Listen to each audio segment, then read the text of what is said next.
So, around 3 months ago, I made this video. Is Daniel Ricciardo another what-if driver? At the time of making that video, I was very much skeptical about Daniel's move to Renault and whether he would regret the decision or not. Well, we now have 4 races left in the 2020 season, and he currently sits 4th place in the championship with 2 podiums to his name. And with Renault showing no signs of slowing down, they are more than likely heading into 2021 with the 3rd fastest car on the grid. It's amazing how quickly a narrative can change in Formula 1, right? I mean, this team went from underachieving last season to consistently knocking on the door of podiums in under 12 months, and the key ingredients for me has been the honey badger. So let's take a look at just how much Ricciardo and the team have stepped up since last season, and what I think it means for him going forward.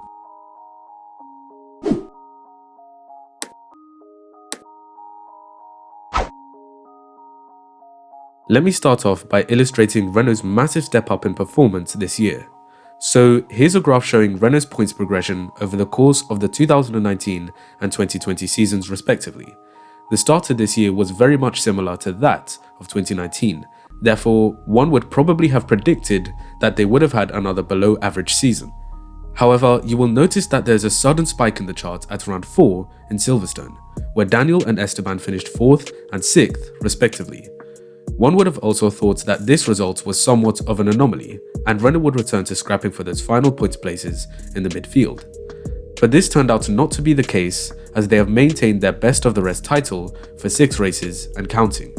Even with 4 races to go on a shortened calendar, Renault have scored 44 more points in the Constructors' Championship than they did in 2019. I also made a similar graph for Daniel Ricciardo, and it's more or less identical to the last one. His performance in the last 7 races have been phenomenal, scoring 75 points with an average finishing position of 4th place behind the Mercedes and Verstappen. In Belgium, he also took the fastest lap, showing that the Renaults have genuine pace on a Sunday. When the season finally got underway in Austria, Renault were firmly in the middle of the pack, with just one car scraping its Q3. Even with Ferrari having the drop-off that nobody expected, it still seemed as if Renault had not made significant progress with their car development. Stereo provided a glimmer of hope, however, as Ricciardo finished 8th in an epic photo finish towards the end. But 1 race later, they dropped further off the pace at a highly downforce-dependent track in Hungary. This is something they struggled with last year, and this race only provided more evidence as to how little progress they had made. But Silverstone 1 was the first time Ricciardo felt like he and the team were able to unlock the full potential of the car. After qualifying P8 and P9 respectively, Daniel and Esteban finished the race in P4 and P6, pumping in consistently fast lap times towards the end with their tyres in seemingly better shape than the cars they were racing.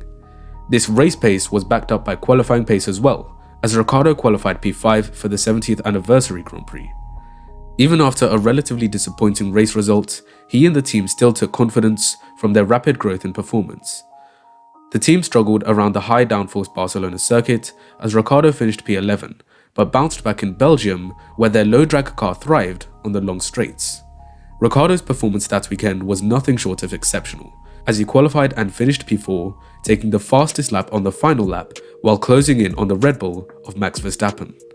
The low drag advantage they had over the other teams was neutralized when we went to Monza, as everybody was running much skinnier wings to maximize straight line speed. Ricciardo finished a very respectable P6, but he wasn't as mighty as he was in Belgium. Despite this, he was back to full strength once again in Mugello, where he finished P4 and came agonizingly close to his first podium finish with the team. In a race jam-packed with crashes, safety car restarts, and drama everywhere you turned, Daniel maintained his composure and drove a very clean race. This is something he talked about in an interview at the end of last year that he has carried into this season. I think the biggest thing is understanding how to be perfect. It's so easy to overdrive and to try to get that extra 10th and you end up losing a 10th. It's trying to remain composed.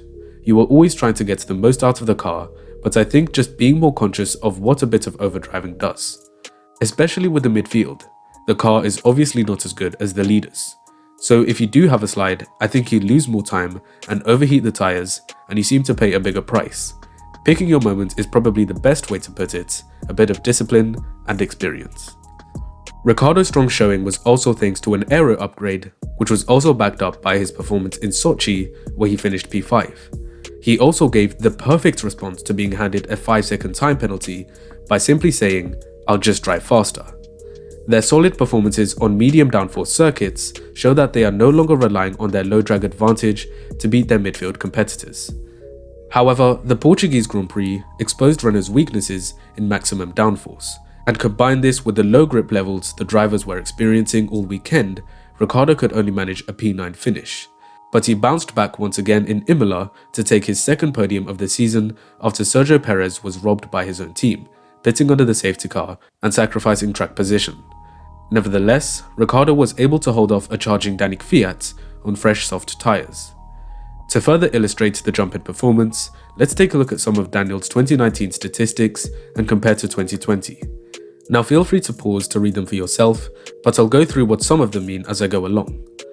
Last year, Daniel finished 9th in the championship, and this year he currently sits 4th. In the 21 races from 2019, he scored a total of 54 points compared to 95 points in the 13 races this season. Daniel took 59% of the team's total points from last year, which has increased by 11% this year. He's also converting on points finishes more often compared to last season, with the conversion rate being 38% last year and 77% this year. His average qualifying position has gone up by 3 places in the space of a year, and the percentage of Q3 appearances has increased by 28%. So what does this all mean moving forward? Ricciardo made the decision to sign with McLaren for 2021, therefore, the car he will enter will not be as good as the one he is leaving. He will also be leaving his Renault in the hands of 2-time world champion Fernando Alonso, who has been involved in a lot of simulator work throughout this season. Alonso's feedback to the team through his sim work has proved to be very beneficial, and this harmonious working relationship only bodes well for 2021. However, Ricciardo is setting a very high bar for Alonso to live up to, and the Spaniard probably won't come back as good as he once was. Daniel's driver value has skyrocketed this season, not only due to his incredible performances, but also due to the struggles of Pierre Gasly and Alex Albon in the second Red Bull seat alongside Verstappen. With 4 races to go this season, I'm hoping to see him on the podium one more time before he moves to McLaren to race with Lando Norris. People may look and wonder whether Ricciardo might regret yet another decision after Renault's recent resurgence. And to that, I disagree. The Honey Badger is demonstrating his ability to lead a team and help develop his car into a more competitive machine. The skills he is learning at Renault will only follow him to McLaren, and given that the working-based team are going back to Mercedes engines next year, their car won't be too shabby either. I'm excited to see Daniel continue thriving and growing as a driver. He's still currently in the prime of his career and has so much more potential for success. I hope you all enjoyed. Please like, share, and subscribe to the channel if you're new to enjoy my latest videos in the future. Thank you for all the love and support recently. As I said on my community post, 10k subscribers and you'll get to see my mug on camera. But anyway, leave your thoughts on Daniel's season in the comment section below, and as always, I'll see you in the next one.